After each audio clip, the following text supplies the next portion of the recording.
Hi guys, and welcome back to my channel. If you are new here, hi, my name's Eva and I'm a mortgage paraplanner. Now in today's video, I want to talk about becoming debt free and give you tips on how to actually pay off any debt that you currently have, and also how to remain debt free. As if you followed me for quite some time now, you'll know that my main goal is to reach financial freedom, to not have to worry about money, to be able to enjoy life without having to worry where my next pay is going to come from. So in the quest to do that, you know that I've recently become self-employed, you know, in the last few months that I'm running my own business, I'm really trying to make that grow and expand. So there's a lot going on in order to allow me to reach financial freedom from the income point of view. However, it's also important to address my debt as well, because, you know, I own my own house and that comes with a lot of debt, you know, my mortgage, loans for any renovations,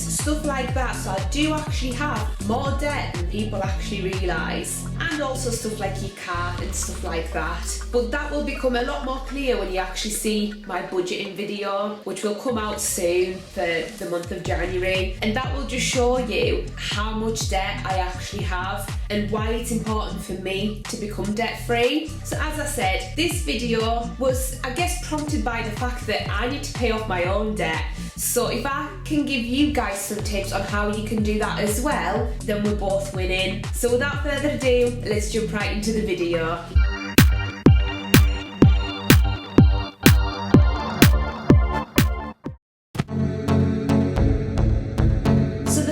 Tip I want to cover off is to pay off your high interest debt first. And what I mean by high interest are the likes of your credit cards, especially if you've got quite large balances built up on your credit cards, but also stuff like your buy now pay later agreements, if you kind of let them go and not paid them off, because those attract very high interest rates if, as I say, you don't pay them off in that period of time that you get it for no interest. As well as that, you know, have a look at your personal loans if you've got any, because they can carry quite large interest rates. Overdrafts, those are a killer. So definitely, if you have an overdraft that is above the interest-free amount, definitely review that, as that could be costing you a lot of money. And of course, any payday loans. I mean, I hope you're already staying away from them and you haven't had to resort to getting a payday loan, because they are awful. They are honestly the worst thing you can possibly get yourself into.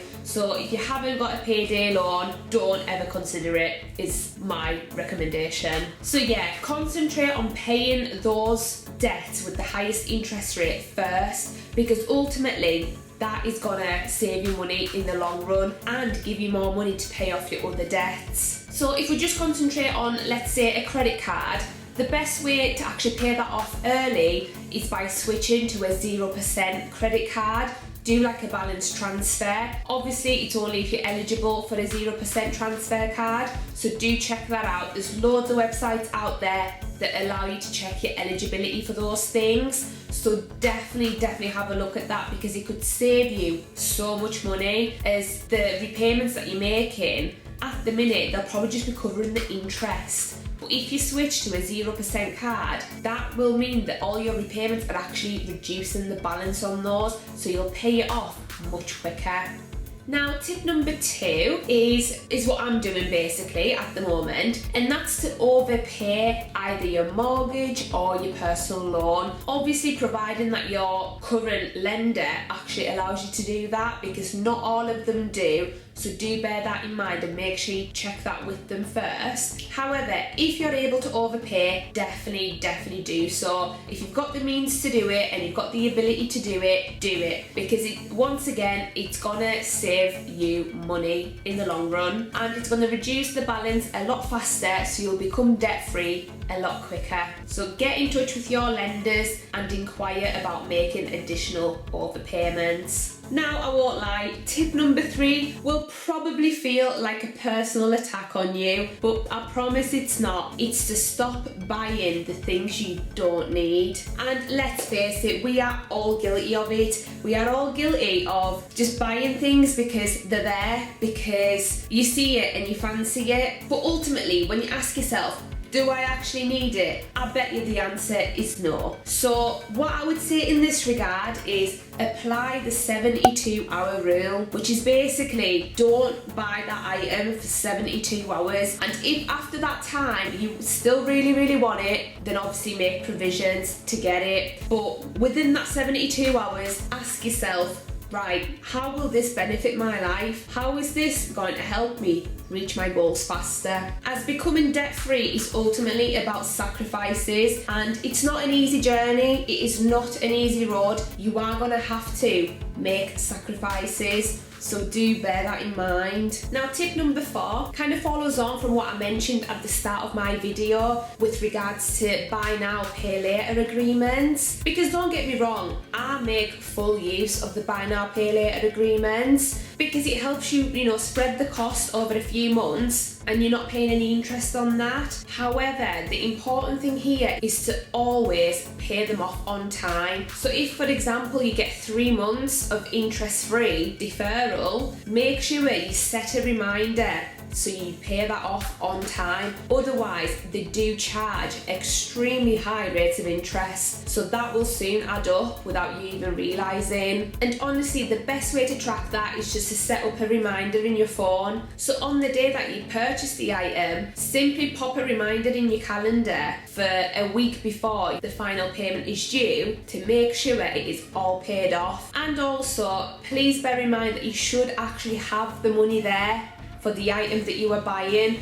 Do not rely on the fact that, oh, I may have that money in the future. No, make sure you do have that money should you have to pay it off tomorrow, for example. So basically be smart about it and use it to your advantage. Now number 5 is to prioritise your spending. So especially if you're new to this, I would always recommend budgeting. And the reason for that is not to be boring, it's literally so that you can prioritise your spending. And if you want to know more about how to start budgeting, I do actually have a separate video on that, so I'll link it up here and also in the description box down below for you to have a look at. But ultimately, with budgeting, and I've just started doing this as well for this year, it just helps you to identify how much you are spending on certain items and where you could potentially make cutbacks as well. So if you're spending excessively on clothes or miscellaneous items that, once again, you probably don't need, then you can actually identify those and make cutbacks in those areas to allow you to use that money for something else, such as reducing your debt levels. So it's definitely a very useful way of identifying where you're going wrong. So ultimately, if your objective is to become debt-free in the quickest time possible, that is obviously going to be your priority. So make sure your spending actually reflects that as well. Number 6 is probably more common sense than anything else. However, a lot of people actually forget that, and that's to avoid new debt. Common sense, I know, but as I say, a lot of people actually miss that step because they think, oh, something's come up, so then I don't have the money to pay for that at the moment, so I'm gonna have to pop it on my credit card, stuff like that. But ultimately, if your goal is to become debt free, adding new debt onto your balance sheet is not gonna help you. It is just gonna take you even further away from your goal. So you have to once again ask yourself, the thing that you supposedly don't have money for one, can you find the money for it that doesn't involve getting yourself in more debt? And 2, is that item actually necessary? So are you going to lose your home because of it? Are you not going to be able to eat because of it? If the answer to those is no, then honestly, just identify why you're having to spend that money and whether it's a need or a want. And when it comes to credit cards, guys, you don't have to cut them up, right? If you can trust yourself to use it responsibly, you don't have to cut it up. I do have a credit card personally, however, I pay it off in full every single month. And the reason I do that is because it actually helps me to monitor my spending. So any food shopping, any kind of miscellaneous items, I put it all onto my credit card just so I can see it. At the end of every month, I can have a look at what I've actually been spending my money on. And it just helps me to keep track of it all. And just to caveat that, When I say I put everything onto my credit card, I mean everything. So I don't actually touch my debit cards. As I say, everything goes onto the credit card so I can see it all in one place. My normal bank accounts are simply used for paying my household bills, for my committed expenditure, for things that I have to pay out on a monthly basis. So yeah, don't take out new credit cards or new loans. Stay away from new debt. And the very last tip I want to discuss is probably gonna be the most controversial. And the reason for that is because I'm basically gonna tell you to stop impressing others. And you may think you're not doing it, but I can guarantee that the only reason you're buying that brand new bag or that brand new Gucci belt is because you're actually trying to impress others, because you're trying to appear more financially well off than somebody else. But if you're paying for that Gucci belt or that new bag with a credit card or with an overdraft or with a personal loan, you are not financially better off. You need to really reassess your thinking and your spending. Fair enough if you want to purchase that item because you've actively saved for it and you actively have wanted it for such a long time. Totally get it, and by all means do what makes you happy. But if you're only doing it to keep up with the Joneses, you need to have a word with yourself about that. And once again, I am sorry if this feels like a personal attack on you. I just want to tell you how it is. I don't want to sugarcoat anything. Becoming debt-free isn't easy, so you really need to put your all into it, and you really need to think about it and identify your spending habits to ensure you don't make the same mistakes again.